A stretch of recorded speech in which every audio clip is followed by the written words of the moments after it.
and we all are in attendance. Michael's in a meeting. Michael's in a meeting. And Karen, would you formally introduce our new clerk? The new clerk is, this is Melanie Ames. Hi, everyone. She'll be sitting with you from now on. Hopefully she will last. I was here 4 years, so I mean, it's all good. Anyway, so this is Melanie. She'll be taking classes just like I have to earn her CMC and her MSc. She's got 4 degrees of paralegal studies underneath her belt, so she's already in the field. She had experience. She has experience. Wonderful, and again, welcome. Thank you. Welcome.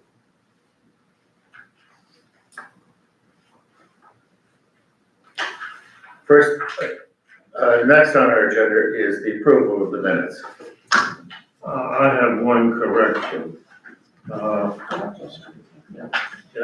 3/4 down the page, it says Commissioner Lowry is in contact with former Mayor Jenny Watts. I think he's still the mayor. No, he's No, former. he says, yeah, he had to resign. He had to resign when he Oh, ran. he did. I did not know that. But Unfortunately, I stand corrected. that was a loss. I'm behind the curve. All right. Welcome to my world. Dan, I have a correction. Immediately after that sentence, since beginning, Dr. Jordan, I think that sentence just needs to be completely replaced. Allow me to dictate the replacement, if I may.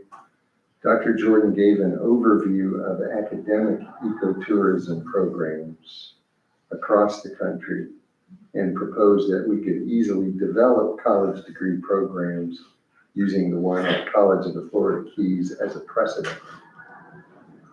That would be a neat one-word summary of a very lengthy presentation that I gave. Would you like me to read that again? Where you want us to replace, The sentence beginning, Dr. Jordan. has investigated, Yeah, let's just throw that out okay. and do this. Are you ready? You want me to take out that whole paragraph? No, I Just just the would like first you line? to take out the first 2 sentences Okay, and put in this sentence, okay, okay? Dr. Jordan gave an overview of academic ecotourism programs across the country and proposed that we could easily develop college degree programs using the one at College of the Florida Keys as a precedent. okay, got it. That puts it all in one sentence, okay? The next sentence, because we need to contact our partners, that needs to go. We need to, Contact our partners as the city commission is not on board. I don't think that should appear in our minutes. Agreed. Sorry, I just Okay. wrote that from my notes. The next sentence, I would suggest that John Newbold said we need to explain our plans to develop the Miller School to the city commission. I think that's more in keeping with his suggestion. okay, got it. Thank you. Any further? Would you mind sending those out in an email? Sure, I'll send out corrections, yeah. Okay, thank you. Thanks for doing these too, by the way, Nancy, I really appreciate Okay. it. No problem. Anybody else with anything? No? Do I have a motion for approval? Move they be approved with amendments. Thank you. Second? Second. Who's second? John? Okay. Yeah, that was me. All those in favor, aye? Aye. Any nays? No nays? Minutes are approved. Michael, welcome. Good morning. Good morning. And John, any updates today?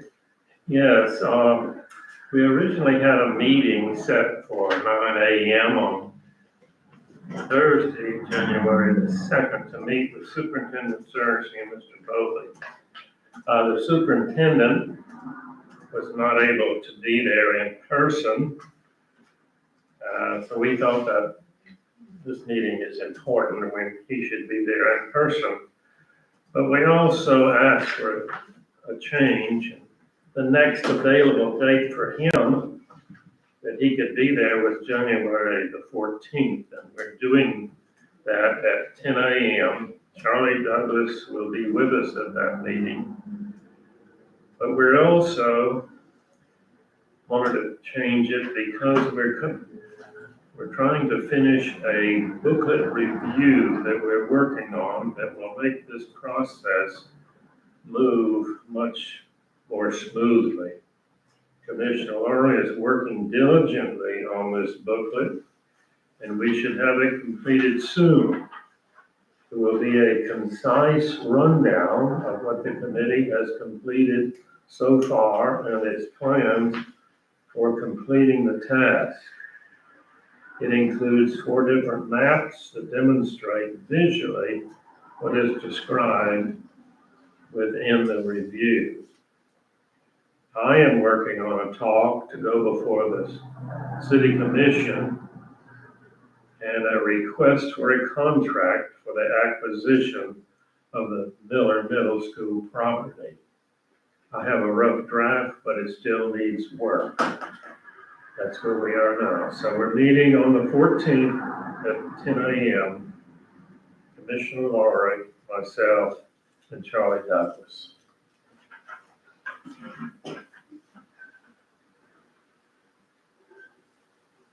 Thank you, John, for that fine update. Okay. Any update on the title report? I can speak to that. You should have been, distributed that memo that I put together. That was, in reviewing the title opinion report from Gullet, there was some additional information that I thought needed to be added to it. I didn't have, the title report printed out, but if you do have that, you can look at the 2 of them together if you want. But there was, when Mr. Gullet did the title report, it had just the transfers of property. He went through and found all the deeds, but there was some additional information that needed to be added to that, and that's why I wrote that memo, because he said that they were conveyed, but not the prices at which they were conveyed. Because if you look at that and you look at the actual deeds, some of them were conveyed for $1 or $10, so they were effectively given to the school district. And I think on one of them, I don't have the report in front of me, but the first piece of property that's half of block, the whole block 1, which is the very northern block, was given from the city to the school district eventually. And one of them went through J.B. Shiver, and then that was transferred. So that whole block was given to the school district. And then the south half of block 4, which is the next one down, where the main building is, where building 1 is, that was given from the Gilbert Institute to the city, then to the school district. So half of the property, basically, where the buildings are, was essentially a gift to the school district. So that's part of what's in our, description in our. I think it's more like 3/4 of the property. Yeah, there's, that's true, yeah. And if you're not counting parcel C, yeah, it would be 3/4 of it. So 3/4 of the developed, improved property, basically, it was given. And then the one piece that was the other half of block 4 was sold by Miss Lyons Estate for very little money. So, I mean, that's part of our plea is basically, it's time, the city gave you the land, and now it's time to give it back to us. That's kind of part of our plea there. So that's going to be developed into the, into the executive overview that we're doing. But I just wanted to, add that stuff. There's a few out in front. He also didn't, for some reason, couldn't find anything for Park Street that's on the back side of block 4 between the park, Sunrise Park, and the school property. From the surveys and everything that we've seen, they say that that's their property. But we can't find the actual ordinance where it was vacated or closed. And that's the other thing is there's Myrtle Avenue where it goes all the way down, and then more South Park Street, that block C part, it was discontinued use as a street. They never vacated it. So I'm not a lawyer, I don't know what the difference is, but when you vacate, I know that gives the deed of the property basically you split it between the two adjoining property owners. In that case, for the stuff on the south part, that was all being owned by the Lyon family or no, the Knott's family, and then it was sold to the school district. But that Park Street between the city park and the school, if we vacated that, we would have shared it half and half. But they just say that the whole thing's theirs. And then we've given them a strip of land on the backside of that too. So the title company couldn't find anything at all about that street. I think it was because it was closed or vacated in 1902, way back when the Gilbert Institute was built. So, but it's definitely a question. We can't find anything as far as who owns that or who's supposed to own that or where it happened. And then there's also the reverter clauses on 2 of those pieces of property that say that it has to be used for school use. And then there's also Cypress Avenue there, which technically the city owns now, because it had a reverter clause in the ordinance from 65, that if it was discontinued for use as a school, that property reverted to the city. So there's a lot of issues, and the title report brings it all up. It kind of shows that there's a lot of questions about, the school district would really have a hard time trying to get marketable title to sell this to anybody else. We're kind of thinking that it would be a lot easier for them just to give us the property. It'd make it a lot easier for everybody. And obviously we're the willing, party that wants to take it. So it'd leave everybody's problems really if we just took it off their hands. But that's the title part. The other thing I sent out too was the drone shot. Bob Lee just did that for us last week. It's really kind of hard to see, but that little green line that you see around, it's like a semicircle. That's supposed to be a retention pond, which has never been maintained, or has not been maintained for many years. That retention pond services the improvements that were done on the cafeteria. So when they rebuilt the cafeteria in, was it 99 or 2003 something, they ran that line over to there. It's quite a drop off it's basically services all the back parking lot that is right back there on the back side of the building. There's like 3 or 4, scoopers or scuppers or whatever, and it goes down and it has a line that goes all the way over there. It's about a 20-foot drop from the parking lot to that retention pond. And the retention pond only is supposed to be about 3 feet deep, and then it has an outflow that goes to the lake. But, part of their permit with the Water Management District is that's supposed to be maintained and mowed. You're supposed to take the chips, the mowed grass out, clippings, and it obviously has not been done for a while. So, basically the functioning of that pond is probably still longer. If the inlet is even not blocked, it's definitely probably just filling up and going right into the lake, which it's not doing its job. So that's a problem. And actually, I thought and that was just last week that was taken. You can see how, it's a big, that curved line there. Is the curved line like the fence line It's a at fence. the end of the pond to the east of that? Yes. Wow. You can't, You gotta use your imagination. yeah, it's kind of, I was gonna try and highlight it somehow, but you wouldn't be able to see it. But, that front fence line has vines all the way over it. If you stand there, you can't even see through that fence. Right. It's covered in vines. It's like a wall. And it's really not a very big pond, but it does go all the way along that bluff there. So it's almost from the, 10 or 20 feet from the north parcel line where Sunrise Park is, all the way to the end. It's about 20 or 30 feet probably from the south parcel. So, it really does block that whole side there, which does make it, a challenge if someone was going to develop that property. Because that retention pond would have to be either moved or relocated or allowed for or something. Because it just puts it right in the way. But it is a beautiful piece of property to stand there. Does the failure of the school board to maintain that property constitute a code violation? I don't know if it's covered under what our code officers would cover. I don't know. It would be managed to the St. Johns River Water Management District based upon individual properties of water management. I see. Yeah, so, because we don't really, if it's a retention pond that's, visible or, like one I think about, the one that's by the post office that's right there by my house, like that, needs to be maintained better. And that would probably be something, because you can see it. this you can't see from the street. I mean, you really have to go all the way out there. But there is an enforcement agency in the There form should of be, St. yes. John's River. Yeah, and I think water management district would be it. But that's what I have to say.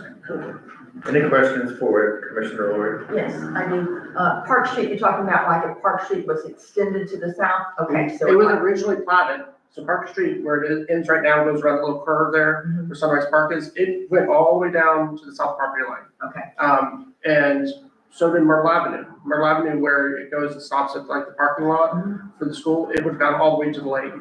And so those pieces of land were owned by the city, because it's a city street. And so when they vacated, when you vacate, you know, come before the city commission, they pass an ordinance vacating a segment of a street. That's basically giving the property and deeding it to the adjoining landowners. And that's what you normally would do. And they did that on like Cypress Avenue. That was vacated. Would have a reverter clause that said that if you don't use this as a school, it goes back to the city and any improvements on it, which is interesting. At least there's no improvements on it. You can stand there and you can actually visualize where Cypress Avenue goes. Right. And see that there's nothing on it except for walkways. But there's other segments of the road at different times were closed or discontinued, but never vacated. So, and that would still be a legal determination whether that's the same thing. In the development report, he basically said that it's been discontinued or vacated, you know, and I'm like, well, I don't think that's the same thing. So it's all kind of, I don't know how it's complicated. It's from. Yeah, it's hairy, there's a lot of, you know, there's a lot of issues, a lot of questions. And I've made a map too that I'll share with you guys next time that has them all pointed out. That's part of our presentation, part of the briefing book, because there is, once you start looking at it, it's like almost every parcel of land that is there that makes up that main parcel, that whole property has questions about it. Because it was, you know, at the time they gave it, that it was gonna be used for school, and they thought for perpetuity ever, you know. But the interesting thing is most of those clauses or, you know, or deed restrictions were put on by the city when we were transferring the property to the school district. So basically, if we get it back, we can remove those. So, because that was always my question. I'm like, well, there's all these questions about, you know, it has to be used as a school, it has to be used as a school. If we have it, then we don't use it as a school, is that gonna cause us problems? But if we're the ones that put the restrictions on it, then we can take them off. And it really doesn't, it's really not an issue, so. It'll be interesting, but almost every single, the only part of the school property that doesn't have any title issues is basically parcel C, that south part, because that was purchased almost all together. The streets though, that street, South Park Street, runs right through the middle of that. It was never opened, and never used, but it still would technically have had to be vacated, and it was just discontinued for use. So, I don't know, it gives you a lot of questions. I mean, I thought the title report was gonna maybe answer some questions, and it just gave us more questions. But it is interesting, it's definitely interesting to go back and find all those deeds. He found almost all of them except for the Park Street that was back there. But it helped a lot, we finally caught it, it was worth it. I don't know, have we gotten a bill for that yet? No, I didn't. It'll probably take as long as the report did. Commissioner O'Leary, this is fine work. Thank you very much. We all appreciate it. And I think that it's particularly good that we have a summary of these, Try to get it all. these factors. May I suggest once again that this item number 4 be retitled the title opinion report rather than the title report opinion? Yeah. Because Commissioner Lori is giving us his report on the opinion. He's not giving us his opinion on the report. Good point. So we want a title, opinion, report? Correct. Yeah. Okay, sorry about that.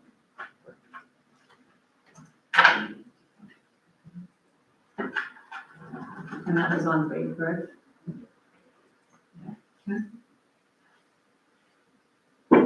Item number 4. Thank you.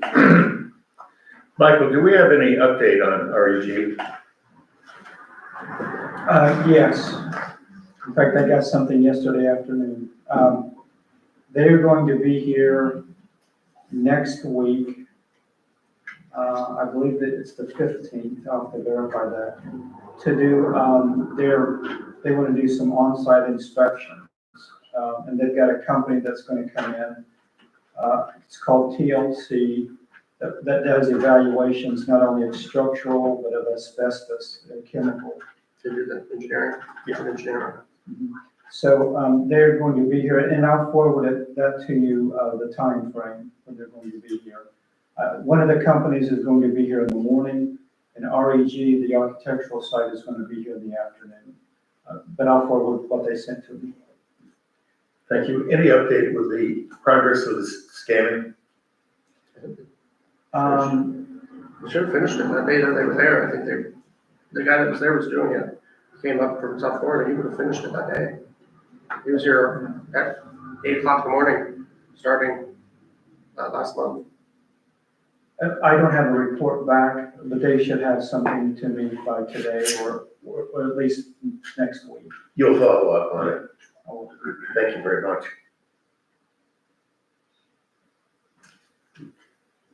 Anything new on timeline? I will just put it out there that after, on the 14th, after we meet with the superintendent, we will be hopefully close to solidifying our story.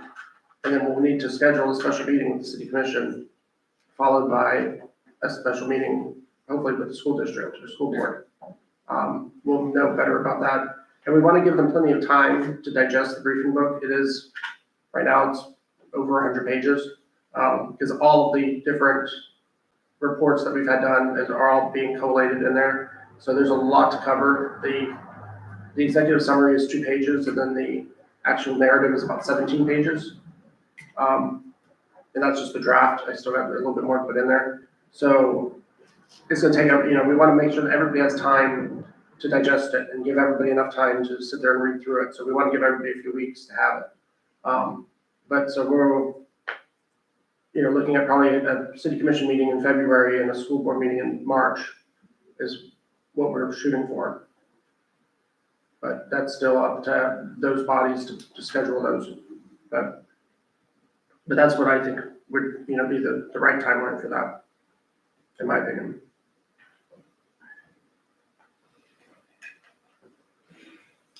And I assume it's time that we start some financial analysis. Yeah. The one thing that we do need to kind of try and aggregate is expenses, as far as like the monthly expenses of City Hall and running this campus, to have it broken down and be able to, look at that. I've started talking to Steve about it, but it's gonna take a little while, and I don't want to take up too much of his time. But it is something that is on the horizon. We need to be able to kind of break it down and compare what it costs to run that property and this property comparatively, because those costs for transfer, once we're ready to go. And when we talk about when we go before the school district, or actually when we go before the city commission, we're going to have a contract written and present it to them. And hopefully they will approve it, and then we'll go to the school board and they'll approve it. So it's not like it's gonna have to take multiple meetings. We wanna just have it all ready for them. And part of the contract is gonna be, it'll be 6 months of due diligence time with a renewable 6 months. Because that will also get us into the next fiscal year for the city to be able to budget and stuff. So we're looking at, once the school board approves that contract, if it is in March, then we got a year before we'll own the property, before we'll close. So there's time, there'll be a lot of that. That will be our time also to be really looking at money and trying to figure out like what this property is worth here, if we can sell it, if we can put it on the market, and that kind of stuff. So that all will be coming after we get a contract signed. But yeah, the costs to run this building, the financial analysis is definitely important. And I would be happy to work on that. Okay. If provided the raw data, Okay. then I could do an analysis. I Don't mean, you guys already have the data? we don't have money broken down about how to run this campus, how much it costs. We have most of the data for the school district, the school property, but we need to know what our power bill and our insurance and all that stuff is for here, broken down. And hopefully we can break it down by square foot, because that's usually what you use to compare. So, we obviously have a lot more square footage over there. A lot more. So, yeah, I need to get that information. You're correct, we need to examine each line item. Revenue and expense. Okay, then, I'll wait to get the data. Okay. Thank you. Partnerships, I have not been able to get a hold of Jamie. I actually kind of forgot about him until now. Sorry about the minutes yesterday that I was supposed to. I left him a message and he hasn't called me back, so I'll try and chase him down. And this holidays, everything was going I'm on. sorry, who? Jamie Watts. Oh, yes, of Mary, course. I kind of forgot. And just so you know, Jessica Finch is currently the mayor. Yes. Because Jamie had to resign to run, because he was running for state office, you have to name a date that you resign, and you can't take that back. So even though you didn't win the election, you still had to resign on the day of the election. So Jessica Finch, being president of the town council, took over as interim mayor, and they're having an election in March. And she has decided that she does not want to run for mayor. So I think there's 2 other candidates right now. One of them being Kim Duggar, who's a current town council member. And I believe there's another person. There's the, Courtney, somebody. yeah, Courtney D'Souza. So that's what's going on in Malacca. Should I reach out to Jessica? I know her. I can reach out to her. I know her really well. We've worked on stuff together, so. That's great, I just, Yeah. don't want to overload you. No, that's fine. Thank you.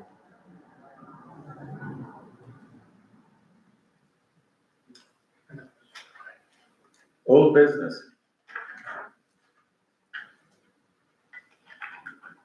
New business?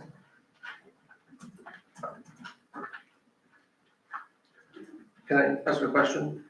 Please do. Michael, when they're here next week, or REG, do they want to talk to us, or can we talk to them, or are they just gonna be, is it actually gonna be the architects from REG in the afternoon? I'll ask him and I'll respond back, yeah. I'll ask him today. Because I mean, if anything, we can meet them down there and talk to them, if, the chairman or somebody else. I mean, I would like to talk to them, if possible. I would as well. So, if we just know what time they're gonna be here, we can meet them down there. And also, if you arrange with Travis, to make sure that someone can let them in and have them around. Okay. Like last time, that worked out well.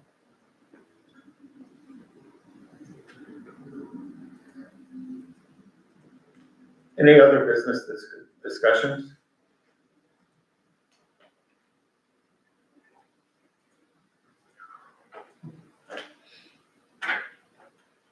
Agenda. Any items for our next agenda? When, I know it's in weird order, but or the next thing, but our next meeting date. Let's look at that. Any recommendations? Obviously, we're gonna be meeting with the superintendent next Tuesday on the 14th. So I would rather be after that. And I know meeting every week has been a lot.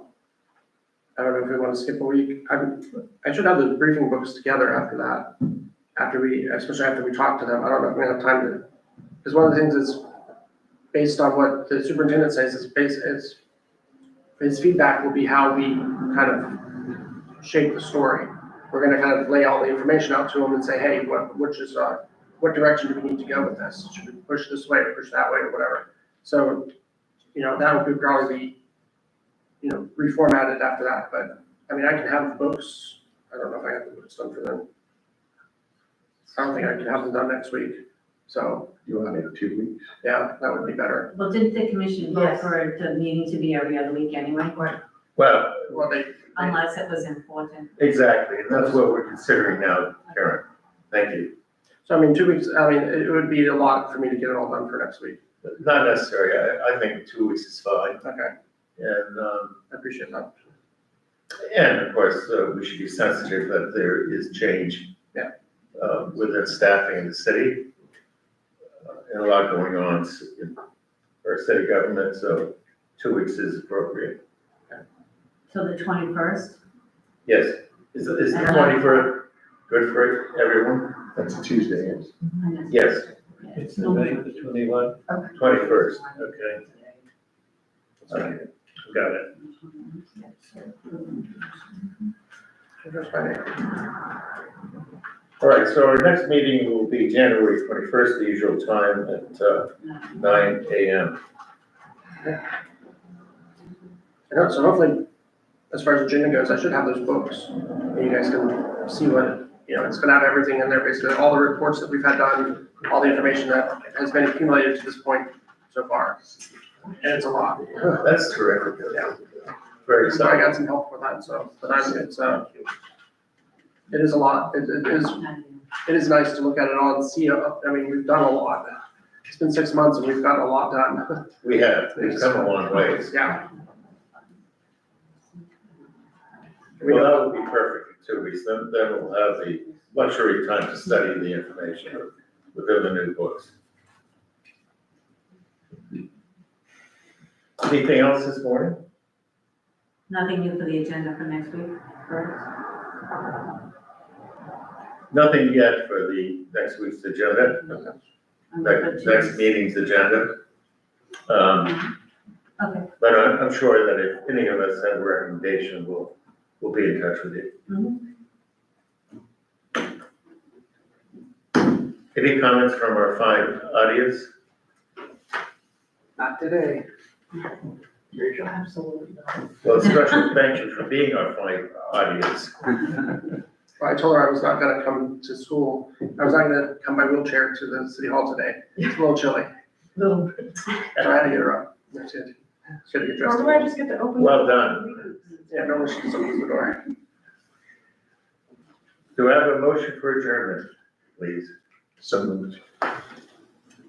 Second? Second. So all those in favor, aye? Aye. Any nays? Hearing no nays, all ayes, we are adjourned. Thank you very much, everyone. Thank you. All right. Okay.